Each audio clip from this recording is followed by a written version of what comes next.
ये नारे राहुल गांधी की यात्रा में लग रहे हैं। किसके समर्थन में लग रहे हैं ये बताने की शायद ही जरूरत है।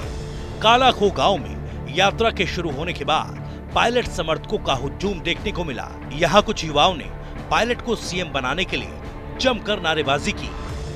युवाओं ने नारे लगाते हुए कहा कि हमारा सीएम कैसा हो, सचिन पायलट जैसा हो।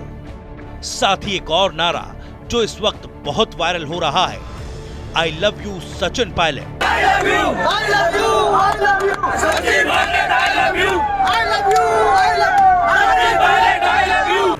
बता दें कि दौसा पायलट के प्रभाव वाला इलाका है, जहां भारत जोड़ो यात्रा के गुजरने के दौरान लगातार पायलट समर्थकों का जोश देखने को मिल रहा है। वहीं पायलट समर्थकों की मांग है कि अब आला कमान को बिना किसी देरी के कोई फैसला ले लेना चाहिए। हालांकि सचिन पायलट ने समर्थकों से यात्रा में नारेबाजी नहीं करने की अपील रखी है, लेकिन लगातार पायलट की अपील बेअसर दिख रही है। वहीं इससे पहले भारत जोड़ो यात्रा के शुक्रवार को 100 दिन पूरे होने पर दौसा में राहुल गांधी के स्वागत में जुटी भीड़ ने अब तक के सारे रिकॉर्ड्स तोड़ दिए। बताया जाता है कि पूरा शहर कुछ घंटों के लिए जाम हो गया था और शहर की सड़कों और गलियों के साथ साथ घरों और दुकानों की छतों पर हजारों लोगों की भीड़ दिखाई दी। वहीं पायलट ने लोगों के हुजूम का एक वीडियो अपने ट्विटर पर भी शेयर किया और यहां आए हजारों लोगों का आभार व्यक्त किया। इस दौरान युवाओं की नारेबाजी को देखते हुए पायलट समर्थक विधायकों को मोर्चा संभालना पड़ा। वैसे पहली बार नहीं जब राहुल गांधी या फिर किसी अन्य नेता के सामने सचिन के नाम के नारे लग रहे हैं। दिसंबर 2021 में कांग्रेस पार्टी ने जयपुर में महंगाई की महारैली की थी और उस रैली में जब राहुल गांधी ने पायलट का नाम लिया था तो देखिए जनता का रिएक्शन कैसा था। कह देना था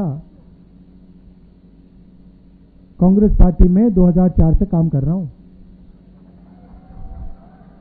पेशेंस नहीं आएगी तो क्या आएगी।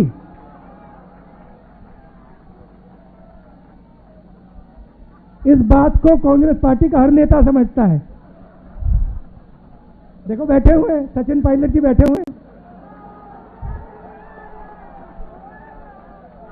सब बैठे हुए हैं, मैं बैठा हूं। तो ये जो हमारी पार्टी है, संगठन है, सिद्धरमैया जी भी बैठे हुए हैं, रणदीप, सब बैठे हुए हैं, पेशेंटली बैठे हुए हैं। वैसे राहुल गांधी जनता के मन को भी भली भांति जानते हैं, तभी तो ईडी के पूछताछ के दौरान दिल्ली की सभा में उन्होंने सचिन पायलट के सब्र का जिक्र कुछ इस तरह से किया था। राहुल गांधी ने सचिन पायलट के जिस सब्र का जिक्र किया था वो सभी जानते हैं कि किस तरह युवा नेता के कारण 2018 में राजस्थान में कांग्रेस की वापसी हुई और तब से चली आ रही अशोक गहलोत और सचिन पायलट की अदावत ने जुलाई 2020 में सियासी मोड़ उस वक्त ले लिया था जब पायलट अपने समर्थक विधायकों के साथ मानेसर चले गए थे। पायलट की इस बगावत को सरकार गिराने की साजिश माना गया। हालांकि गहलोत सरकार बचाने में सफल हुई। 14 जुलाई 2020 को सचिन पायलट को उप मुख्यमंत्री और कांग्रेस प्रदेश अध्यक्ष से हटा दिया गया था। उनके साथ उनके समर्थक नेताओं और विधायकों को भी पदों से हटाया गया था। इतना ही नहीं, जुलाई 2020 से पायलट और उनके गुट के विधायकों को गद्दार बताने की कोशिश की जा रही है। खुद सीएम गहलोत कई बार अपने भाषण और बयान में सरकार पर आए संकट को याद कर चुके हैं। ऐसे में सबसे बड़ा सवाल यही उठ रहा है कि पायलट इसे कब तक बर्दाश्त कर पाएंगे। कहीं उनका वो सब जवाब न दे जाए जिसकी राहुल गांधी ने तारीफ की थी। कहा जा सकता है करीब 26 महीने यानी 2 साल और 2 महीने से सचिन पायलट सब्र रखे हुए हैं।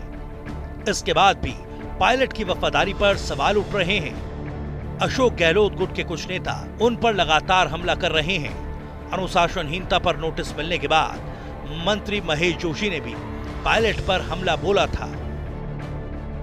इतने राजनीतिक षड्यंत्र के बाद भी सचिन की लोकप्रियता कम नहीं हो रही। इसका एग्जाम्पल राजस्थान की जनता के साथ ही देश की जनता ने कई बार देखा है। जब मुख्यमंत्री अशोक गहलोत 14 सितंबर को राजीव गांधी ग्रामीण ओलंपिक खेल प्रतियोगिता में कार्यक्रम खत्म होने के बाद खिलाड़ियों और कार्यकर्ताओं से मिलने उनके पास पहुंचे। इसी बीच सचिन पायलट समर्थकों ने नारेबाजी शुरू कर दी। साथ ही सीएम गहलोत ने जब करौली जिले के पंचकल्याण कार्यक्रम में जनसभा को संबोधित किया, उस दौरान भी पायलट समर्थकों ने सचिन पायलट जिंदाबाद के नारे लगाए। कहा जा सकता है सचिन पायलट इस वक्त वेट एंड वॉच की स्थिति में हैं और अपनी छवि को लेकर भी सतर्क हैं।